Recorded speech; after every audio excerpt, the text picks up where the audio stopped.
Yeah, the key issues in this legislation would be enhanced background checks for those under the age of 21, funding for mental health and school safety, as well as state grants for more red flag laws, meaning that the federal government would basically trying to incentivize states to have more enhanced red flag laws that would hopefully prevent more shootings in the future on this. The issue at hand pushing this is the fact that 90% of Americans are in support of requiring background checks on all gun sales, and about 87% are in support of preventing sales of guns to people reported as dangerous to law enforcement.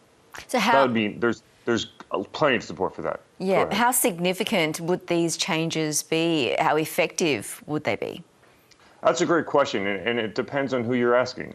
I think for a lot on the left side of the political spectrum, for Democrats, they're saying this isn't enough, but this is something. After years of saying we want comprehensive gun legislation, gun control legislation, and we really want to see something meaningful, and as Senator Chris Murphy from Connecticut, his viral video, as he said, what are we doing? What is going on here? This is something, and the Democrats are really prioritizing the fact that they don't want perfect to be the enemy of the good. Importantly, what does the proposal leave out that gun reform advocates feel are needed the most?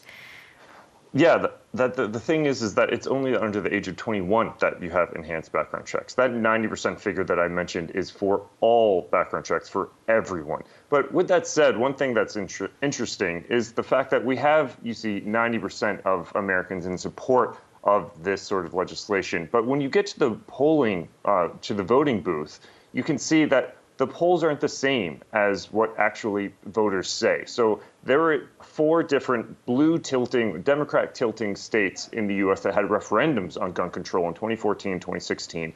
And in each of these states, you had 80 to 90% in polls showing support of enhanced background checks. But then when they actually were in the voting booth and voting for it, it actually really mirrored the Democrat-Republican partisan divide. And you had 50 to 60% approval for these sorts of enhanced background checks and gun control measures. So I think Republican senators are not only afraid of being primaried by other Republicans when they go back home to be reelected, but they're also afraid of the fact that polling does not, or the voters do not seem to be as supportive of these efforts as the polling suggests. So what's needed for this to pass, and how likely will that be?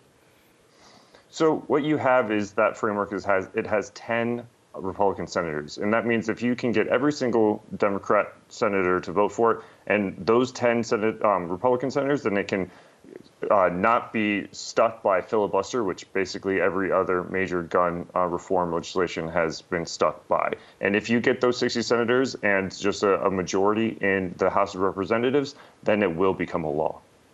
Now, Jared, Joe Biden is set to visit the Middle East next month for the first time as US president, where he's headed over the 4 days. What will be his overall priority? I think for this administration, when he's making his first major trip to the region, he really wants to have the Middle East not be a distraction from his ambitions at home. And he does not want energy prices to continue to skyrocket, and he does not want to have to use U.S.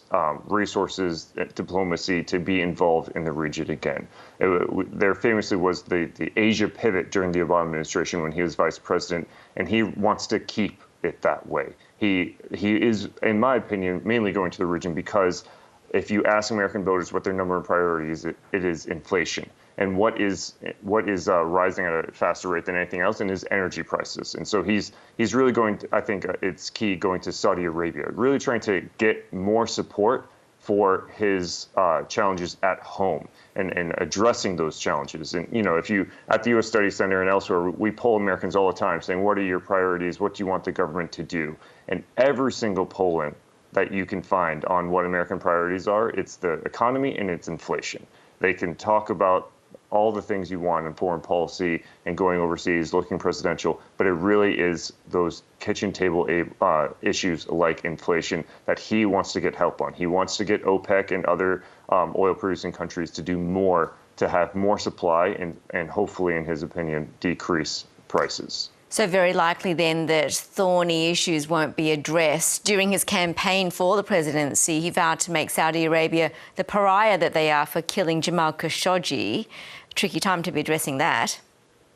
It really is, and but I think ultimately this gets to what you in the foreign policy community have, what we call the values versus interest debate. And I think there's actually some maybe daylight between the U.S. and Australia on this, because in the U.S. and the Biden administration in particular, they say values are our interests. Whereas I think the Australians and other U.S. allies are less oriented towards prioritizing values as much. And there's values like human rights, values like democracy, and amongst other U.S. allies and partners like Saudi Arabia, they say no, it's interests. And if you look at, for example, what's going on in Iran, that is against our interests.